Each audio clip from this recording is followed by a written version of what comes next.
Hello, hello. This is Carissa and Tom on Tentacles, the podcast from Crown and Reach. We are feeling our way through the murky waters of strategy and operations in an uncertain world.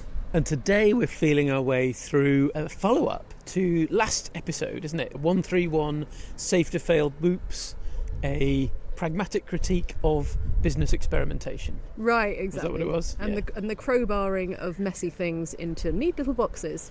Absolutely. Which is very tempting. Always tempting. And this is off the back of a question. We shared our episode on LinkedIn, and we're trying a new thing actually, where we're also sharing the episode. We put it on the podcast feed like normal, but we're also making YouTube video versions. And we shared that on LinkedIn to see what would happen.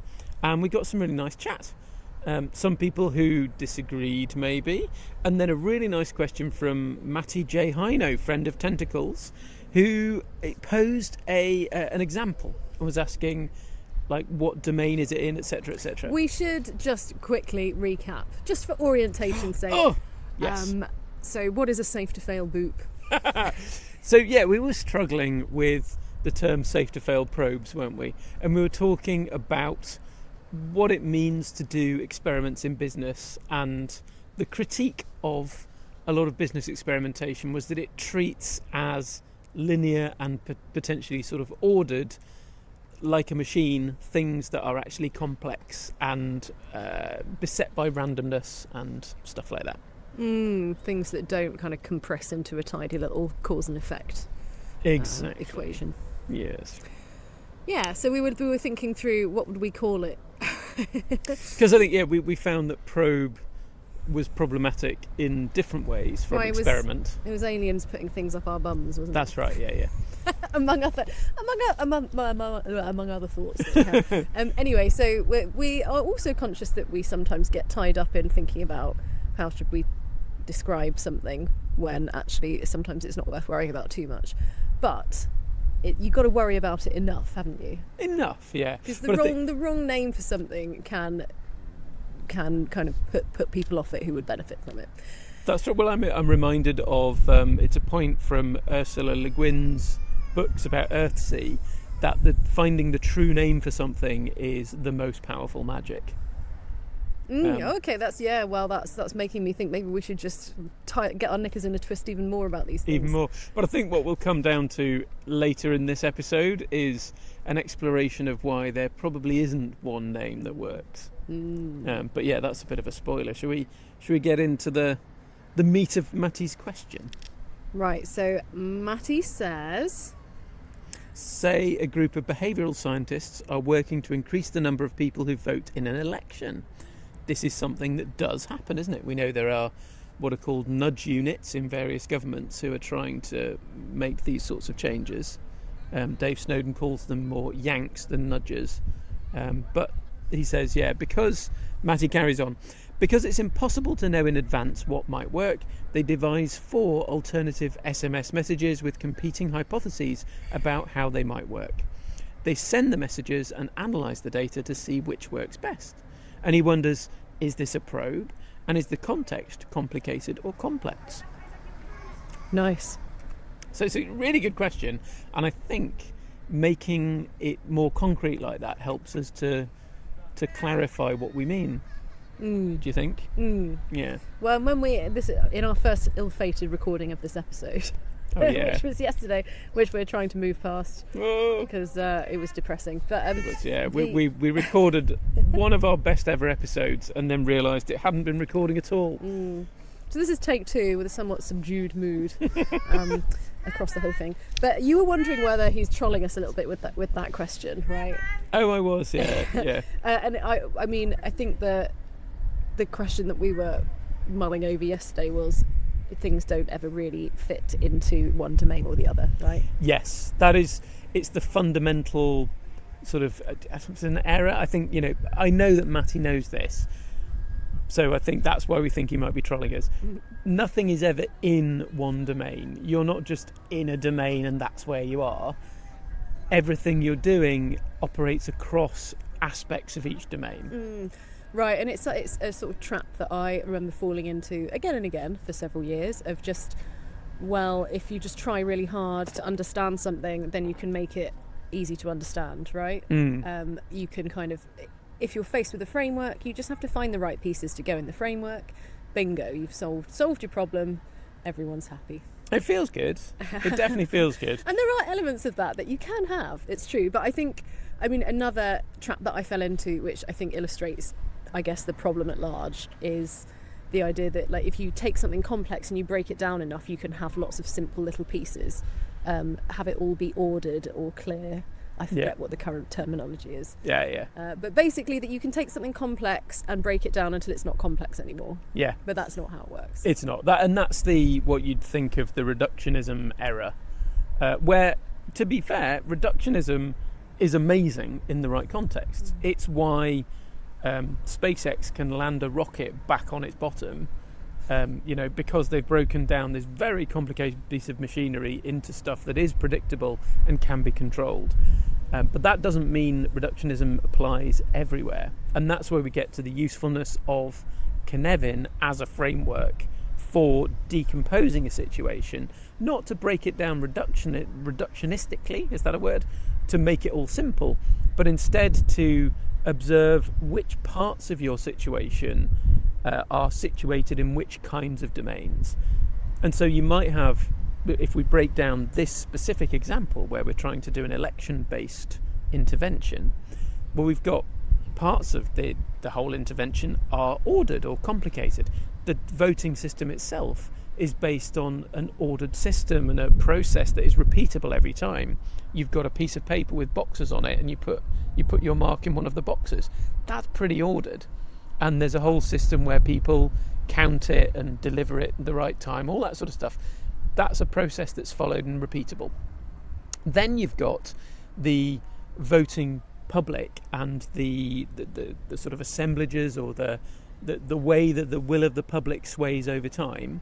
And that's very much more complex, isn't it? That's going to have, it's much more about interactions, it's much more about assemblages that might be present within the populace, or like narratives that have caught on and become strong. The world of unintended consequences and second order effects looms very large. Which is, where that's, I guess, you can't, with the best will in the world, as nice as it would be to have that be predictable and simulatable, which is another topic that we'll get into, I'm sure. It would be really nice if you could have it behave like the wing of an aeroplane in a wind tunnel. It would be I'm convenient. Stealing your example from yesterday. Oh, you're pinching all your best stuff. Oh, what are we going to have left over? But yeah, exactly, that's the thing. I think you had a really good example that with Matti's experiment here. What if you send an SMS? What if one of the SMSs you send has a particular set of words in it that triggers an assemblage in the populace and actually shifts voting behaviour? Perhaps it causes different people to vote than would have voted in the first place. Perhaps it changes somebody's mind about who they vote for. I suspect that in the experiment as laid out here, they're not counting on that, they're not measuring for that. They're just making an assumption that voter behaviour is a linear factor. And it's based around the idea of a single success metric, right? Getting more people to vote. And it ignores all the other stuff that we just talked about. And I think my example was actually less impressive than the one you just gave, because I was like, well, what if it just people go and vote, but then they say I'm never going to do that again, put my phone in the bin. You sent me this SMS telling me to vote, so fine, I'll do it this one more time, and then like you said, throw the phone into the sea. I'm going to go on a digital diet for the rest of my life. I think the cost sounds high, but a baby walking past that agrees, making their feelings felt. They don't want to have that phone shoved in their face. But it's that idea of like you can quote unquote optimize for one success metric, but that is going to have other effects that you might not want. They might not matter. There might be some things that change that don't matter in your opinion, but you just don't really know. You can't know what all of those effects are. It's the law of unintended consequences. There are going to be some, and you don't know what they are. But that doesn't make them not your responsibility. You ought to be paying attention to those.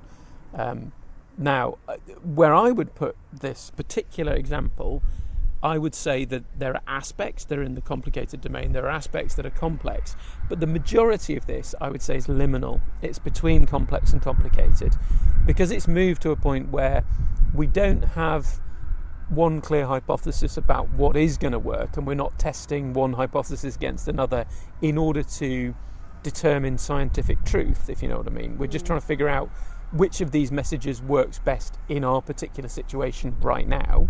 But we do have one single success metric. We do know that we're just trying to increase voter turnout. That for me makes this liminal, and there's a zone between complicated and complex, which is like liminal complex, which is the phase transition between the two, if you want to get technical. I don't really understand why that counts as liminal though. Cool. So this is where like liminal Cynefin actually has its own depth and needs a bit of work to get to. But the simplest way I know to understand it is if you consider the phases of matter.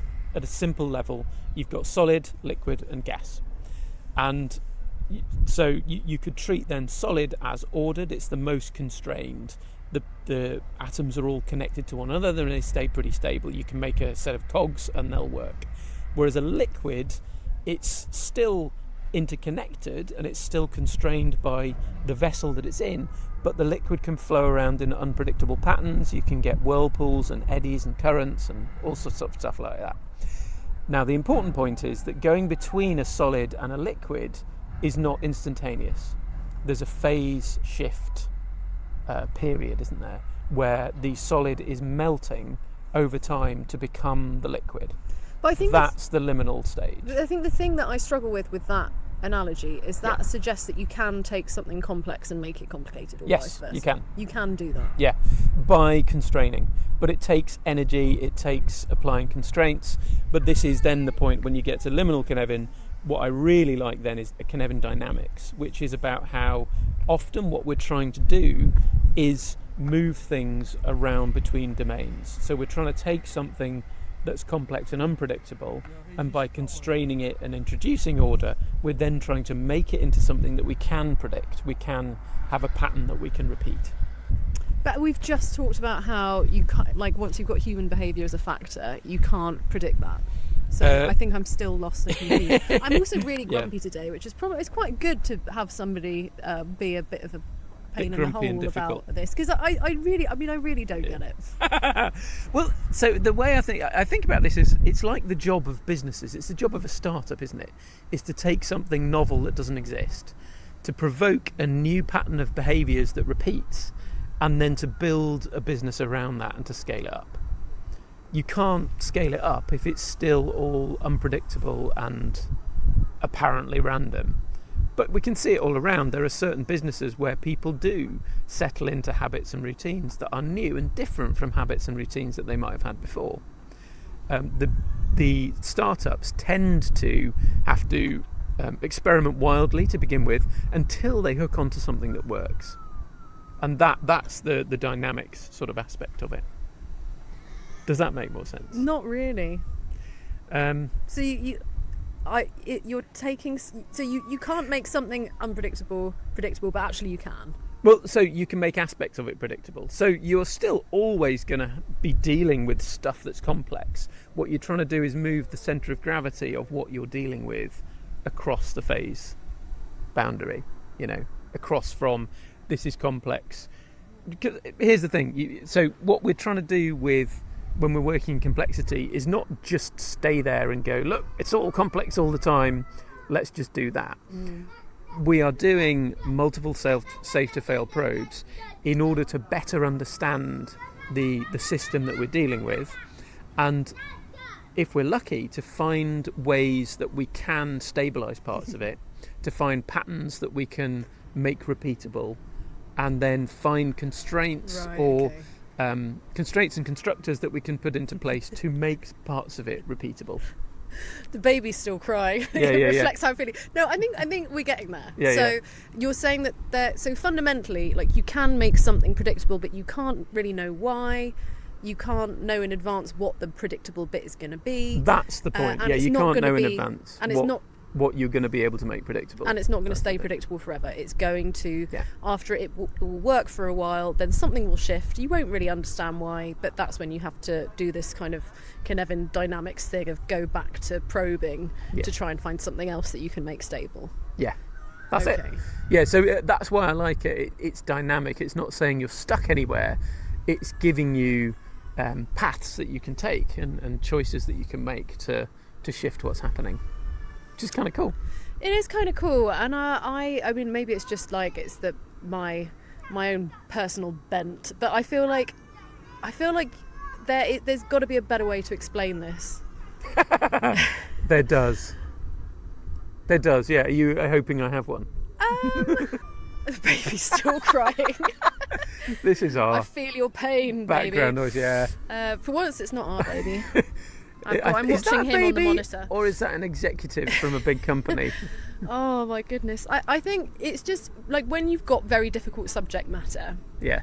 the more precise and appropriate you can be in the language, the better someone has a chance of understanding it, right? And I think there's also the argument that you shouldn't dumb things down and not everything should be understandable to everyone, like hard things are hard, etc. But I do think I think there's kind of a sweet spot maybe, and I mean, you and I have been talking about this stuff now for many years, and sometimes I think I understand it, and then the next day I feel like I don't understand it at all. Yeah, I know that feeling as well.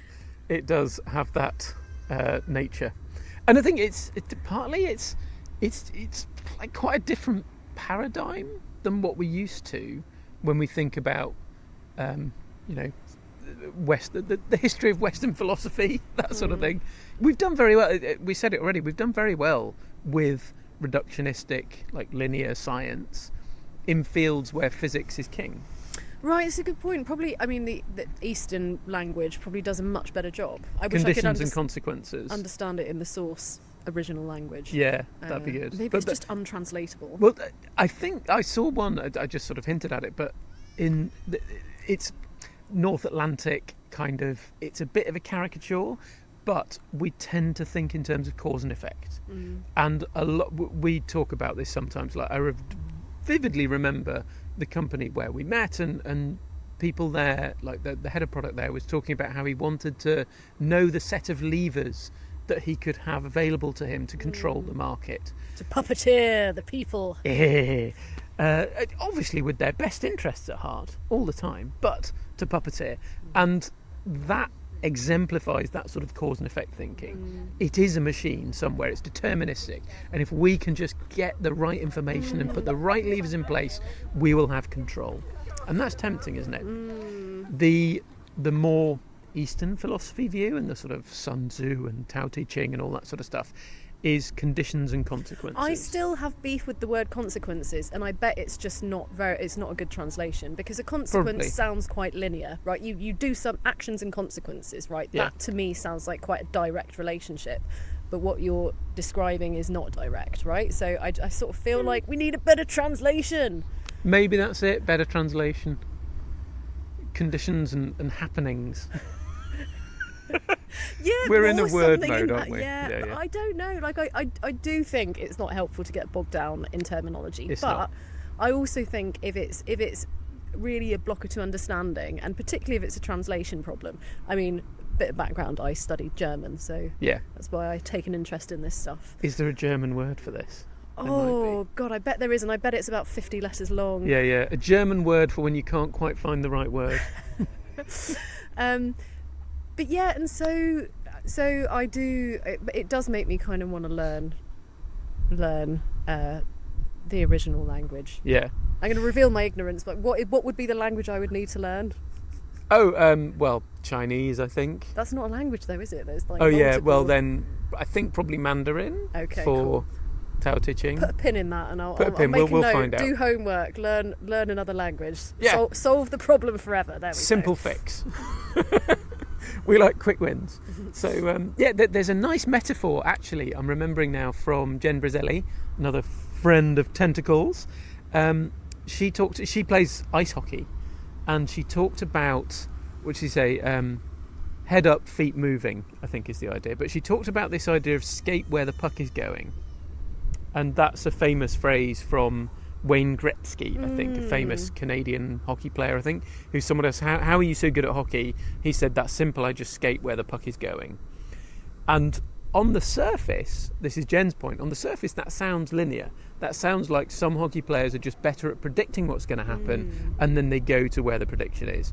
But Jen says, no, that's not how it works at all. What the hockey players who are good at doing is observing, yes, the location of the puck and its direction right now, but also the location of the other players and the positioning on the field, the energy dynamics on the field. And what they're sensing is multiple possibilities for where the puck might go. I mean, legitimately, I just got goosebumps because I think that is the perfect metaphor. There we go. I don't have to learn Chinese after all. Skate where the puck is going, because it kind of has baked into it a sense of multiple.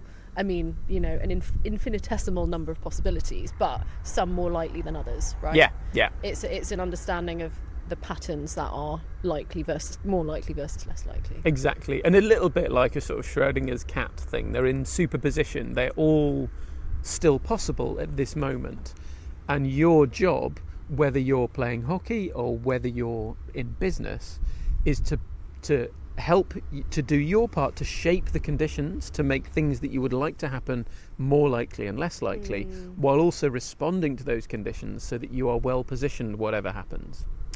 Right, you're kind of changing the disposition of a situation towards certain outcomes. Yeah, which is the other really important part once you understand complexity science, is you're not outside the system operating on it and seeing it clearly.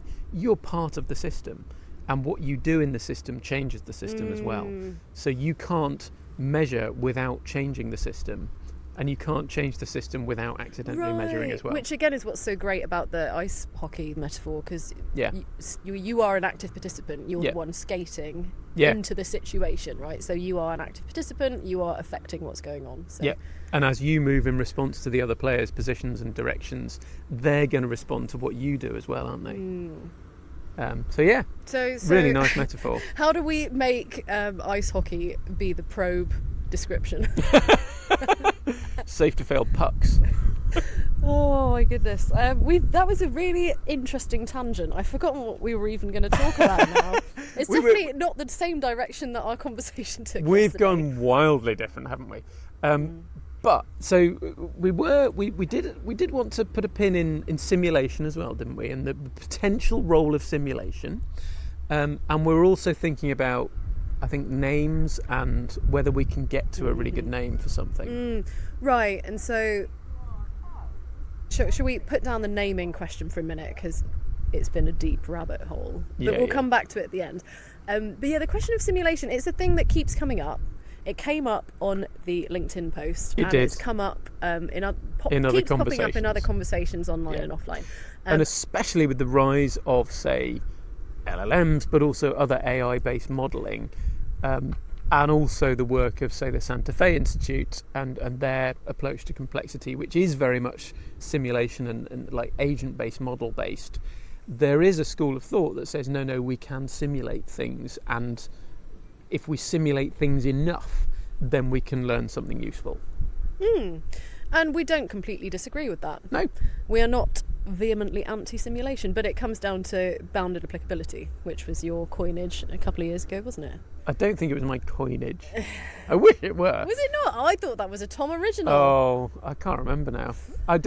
It's difficult to know what you've coined and what you haven't after a while. Everything's derivative, isn't it? Yeah. Anyway, I guess the point of bounded applicability is you can use the right method for the right job, don't use the right method for the wrong job. Yeah. or the wrong method for the right job. But that's another rabbit hole. So understanding what you can and can't simulate and what you can and can't achieve with simulation, right? So So the idea that you can simulate human behaviour, I think, it starts to fall down, doesn't it? Without ever having to actually encounter any humans, right? Yeah. So just simulate it all, never, breathe the same air as another human being. It's all just protocols, it's all just an algorithm, and you can control everything like that. It sounds great, it sounds wonderful. It gives you a sort of sense of relief and like, we could just control the world and then it'd be all right, wouldn't it? Very tempting. And there are sort of stories where you could kind of take away the moral of the story being that people did do that to a degree. But then, I mean, that gets onto the question of how much of it is luck with a nice retrospective coherence twist. That is the big question we always come up against, isn't it? Survivorship bias. Right. Rules everything. And you can always cherry pick a few examples that worked. Exactly. But so something that you can simulate, well, it's the aeroplane wing in a wind tunnel, right? You can kind of you can fairly accurately predict how that's all going to behave. Yes, and that's really, really useful. Rather than building a load of different aeroplane wing cross sections and putting them in a real wind tunnel, which is quite time consuming and expensive, you can make a really good computer model these days which understands enough of the mechanics of fluid dynamics that we can simulate and try out many, many more different wing cross sections much more quickly.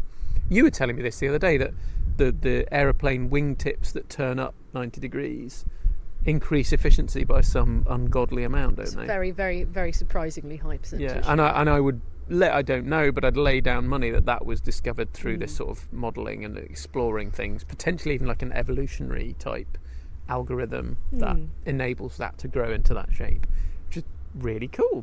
The key thing there, of course, is that individual air molecules don't have opinions. They don't change their mind or decide to do something different. All those inconvenient things that humans do. Exactly. So then we wanted to skate to the other end of the scale, didn't we? So that's where you can absolutely simulate, absolutely no question. Let's now go to the other end of the scale, and if we look at the thing we talked about yesterday was book publishing, wasn't it? Mm-hmm. And so people have done studies on this, books and also music, I think, famously.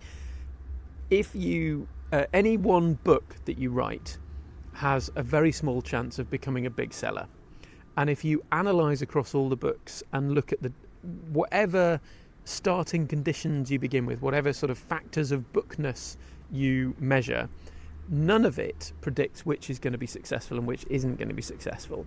There's an element of luck and timing and market dynamics that just is outside of anyone's control. Right, what's the weather like on the launch day? You know, like, it can come down to stuff that is just that random. Yeah, it can.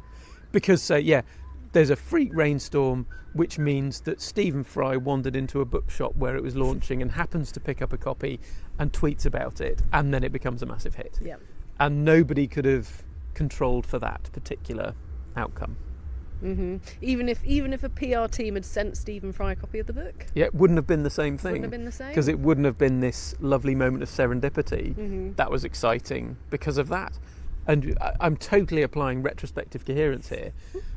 But there is something in that the dynamics that I believe the researchers found was, and I remember this particularly for music, they had a set of different pieces of music, and you can absolutely make music that can't become a hit. So you can make music that has features that mean it is not going to become popular, whatever you do. But there are lots and lots of tunes that have all of the features enough that they could become hits. Right, they're kind of comparable in terms of musical, merit. Quality, merit, yeah. And easiness to absorb, all that sort of stuff. I think there's a nice balance between predictability and surprise, which is just sweet spot, isn't it? Once you've got that set of pieces of music, the thing that determines which one will become a hit is just which one happens to get an early lead through chance. And then these effects kick in, which are sort of a feedback loop where stuff that's already well known becomes more well known. What was the good quote? There was a good quote that popped out. It's known, I think, as the Matthew principle or the Matthew effect, which is, to him that has riches more will come, while to him that has nothing he'll stay there. I'm badly botching that quote, but it's one of those sort of parable type things that is quite applicable. And harsh. Harsh man. But it's also, I think, the main message from a book I read recently that we talked about in another episode, Why Does the Peddler Sing?, which is all about what is the point of advertising, what's the point of branding, and he boils it all down to, there's a lot of good work from Byron Sharp and the Ehrenberg Bass Institute, which says that it's about mental and physical availability and blah, blah, blah. What it really comes down to is if you're famous, everything gets easier. So be famous. Then the question is, how do you become famous? And that's harder. Do a podcast and get a few listeners. Yeah. We cracked it. We're on our way, baby. Oh my goodness, can we like buy ourselves a red carpet to walk around on? Yeah, if you just, it's like that cargo culting, isn't it? If we just build the trappings of fame, then it'll happen, won't it? Yeah. So what we have there, we've done this sort of big, long, rough scale where we're going from the aeroplane wing that we can simulate perfectly at one end to book launch and music launch successes that we can simulate them, but we can't simulate them in any way that helps us predict what's going to happen in the market at the other end. Right, and here's the twist. So we work with clients who are doing something that involves human behaviour. Yes. And we have methods that have simulation baked into them. So we're really not anti-simulation, but it's what that simulation is used for, right? So Master Multiverse Mapping is the name of the course. Yeah, Multiverse Mapping is the name of the method. The method is Multiverse Mapping, and that is where we work with people to create a simulation of their belief about how an idea will work, right? So it's getting the stuff out internally about how they think customers are going to interact with the idea that they have for building something new, or, you know, launching a new service, whatever it might be. Yeah. And get that down as a journey. Yep. And that then reveals the kind of incoherences and so it kind of, it's a way to get rid of ideas that obviously don't make sense right out the back. So you say, in order for us to be successful, first we need potential customers to do A, and then we need them to do B. And when you write that down, surprisingly often people go, oh, but hang on a minute, there is no physical way for them to get from A to B, that it just can't happen. And that kills the idea, or forces them to rethink it and come up with something different, a different way of approaching it. So I think of it as a kind of coherence test. A coherence which test, is exactly. what the simulation is useful for. And once you've got a coherent idea in front of you, is that the end? Absolutely, yeah, then we're done. We just ship it. We still don't need to touch reality. We've simulated reality, that's fine. No, the thing is, if you want results in reality, then at some point you're going to have to engage with reality. Of course, if you only want simulated results, then carry on with your simulation. Snotty much. Just a little bit. But yeah, so I guess that's the point, is that multiverse mapping reveals to you, within a seemingly incoherent idea, what is your greatest area of uncertainty? Where do you need to poke reality to get genuine signals back? Find out what's really going on out there. Yes, I like that term, poke. That's what I often say. You've got to poke reality to see what's going on there. Maybe poke. Maybe poke's the right Safe word. to fill, pokes. But it reminds me of another comment on the LinkedIn thread about how, well, even if you are engaging directly with reality, it's not a true reflection of reality because you have your own assumptions baked in, your beliefs. Like, your own experience is a simulation, right, at the end of the day, so why not just simulate it, like, in a computer? Well, I mean, then you are compounding the simulations and compounding your risk of not understanding what's really going on. Exactly, yeah.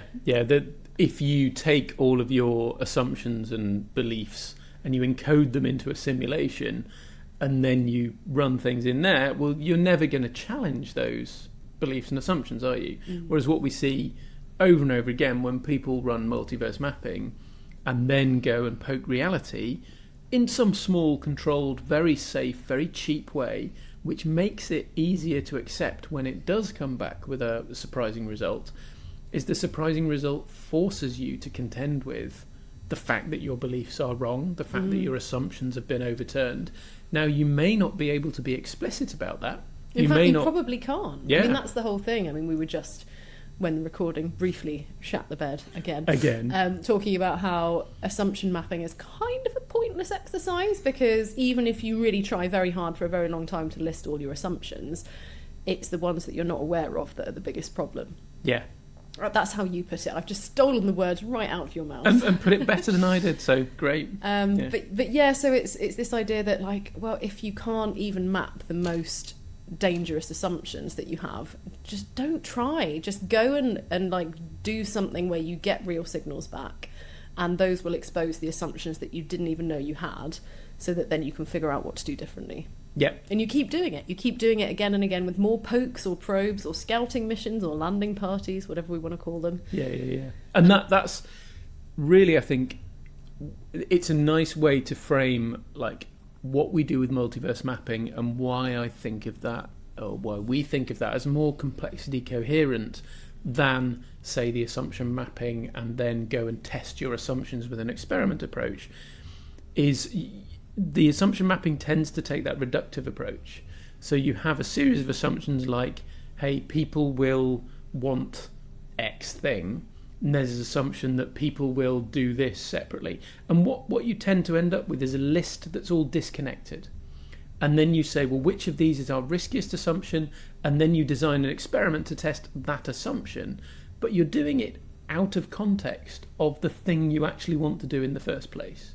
You're trying to test it as if you can find a fact about the universe, which you can then add together with other facts about the universe back in your headquarters, and the right idea will pop out. Whereas what we do with multiverse mapping is say, no, here's your big idea. This is your theory of success. This is what you're going to try. We're going to do that, exactly that, but by hand at a smaller scale, and as fast as possible, and cobbled together. Not write all the code, not design a fancy thing. Just do it and then see what happens. And that is where you get so much richer information coming back. This is me as somebody who spent years doing A/B testing and trying to control the variables and all that sort of stuff. Right, and I think it's worth acknowledging that doing it the alternative way that we've described is uncomfortable. Yeah. It is much more uncomfortable. You kind of never really know what's coming next. Yep. And it's just more uncomfortable. You don't have a step-by-step plan. You don't know exactly what you're going to get out of it. Yeah. It gives you, I think, enough scaffolding that we do see our clients able to grapple with it. It's not like, hey, we just have to do the whole thing. It's, no, here, you can do this today. Right now, you just go and do that. And then people do. Where it becomes difficult, and I think you're exactly right, is that most of the time, what you think is going to work doesn't. Exactly, that's what I mean. Yeah. It's not that you're kind of completely stumbling around in the dark. Yeah. But I think anyone who's a founder, it's true of all like startups. Groups of founders are absolutely doing that. It is all about stumbling around in the dark until you find the combination of things that works. And then we're back at Cynefin dynamics, because that's kind of what you're doing as a startup founder, is playing around in the complex domain, exploring different ways that you could run a business until you find something that's repeatable, something that seems to be a pattern that you can pull on that thread, and then over time you can build into something that's repeatable. Right, and quite often that is just like it's kind of people luck into it. They have a hunch, maybe it's based on a personal experience of something where they've tried to solve a problem and there hasn't been a good enough solution there. Yeah. I think probably our most common application for challenges that we help clients with is where they've lucked onto something and now they need to find something else. Yeah.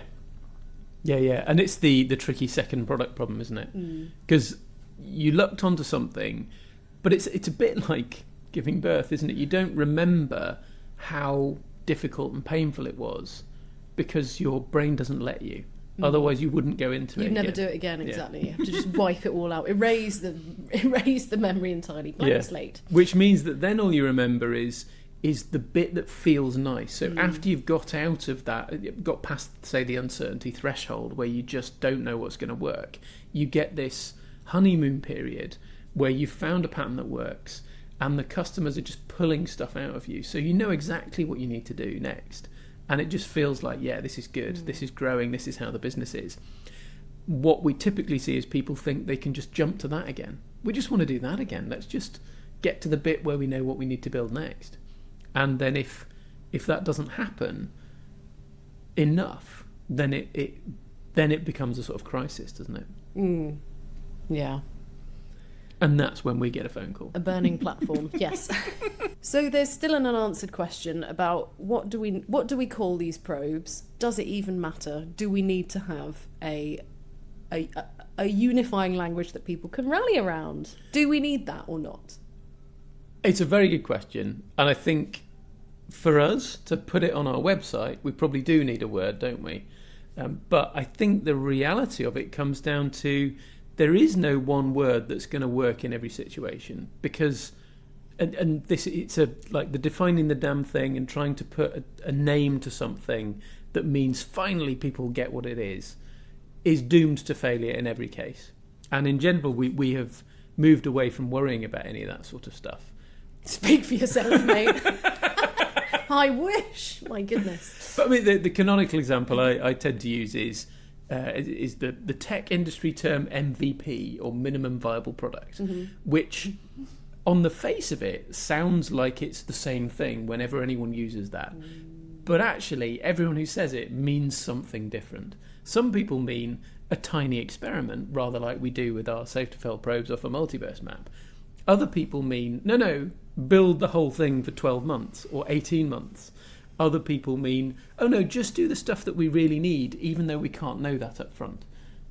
Obviously, and there are many other sort of things as well. Most people mean, just do it faster, and I want it now.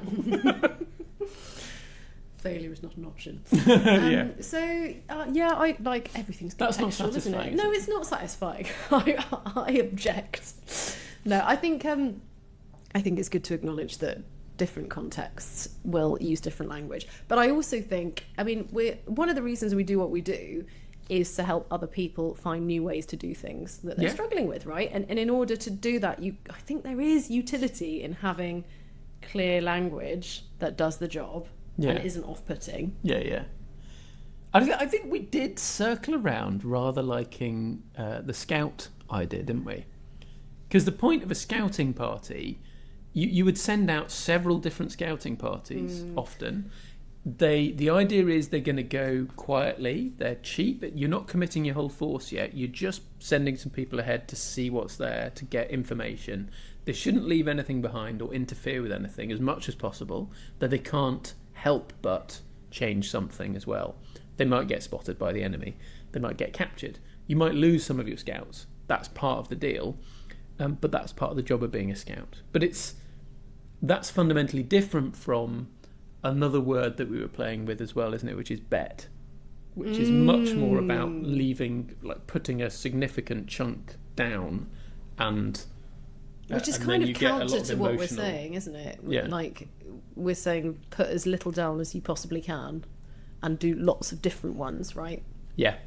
Like And if you are like a good poker player, you get that. you get that, right? Because but you do, exactly. you put a little bit down and you play tight and aggressive. So you put only as much as you have to, and you fold the vast majority of your hands. And then when it's time, when you see something that has great potential, then you go aggressive. Mm-hmm. But I think the majority of people, and this is an assumption that I'm making, but I think to the majority of people, the idea of a bet is something that you kind of really want it to work out. Yeah. You're not doing loads of betting all the time, probably. And, it does have a valence to you're sort of really hoping it's going to pay off, right? Yeah. You don't want to lose that money. But then I think that it sort of works better than scout, because scouting, I can imagine a sort of big dog CEO thinking it sounds a bit naff. Imagining Scouting people mission, with God. woggles and woodcraft badges. It doesn't sound serious enough. I'm all for the badges and the sash. Oh yeah, absolutely. And there is an author. There's a lady called Julia Galef who wrote a book called The Scout Mindset, which was about, I think she had the scout mindset versus the soldier or the sentry or something like that. And it is saying that there just is a different. Let's put a pin in the mindset beef that we could go into, but there's a different stance that you take when you're scouting versus when you're building. Yeah, right. I'm almost talking myself out of the idea that we should find the right word for it, because I think you've convinced me there just isn't one. Right, but where I was getting to was it kind of depends where you are in bounded applicability. It depends where you are on your journey through the complex, the liminal, the complicated. And where I think Matti's example leaves us is what he's suggesting, what the behavioural scientists who are sending those different text messages are doing, is kind of a randomised controlled trial, or what you call an A/B test, an experiment, something like that. Because they have one very clear outcome metric, they can do that. And that's probably reasonable terminology. They are committing a sensible amount of resources to see what results they get, and they're trying to learn something about this context right now. Maybe that's fair enough.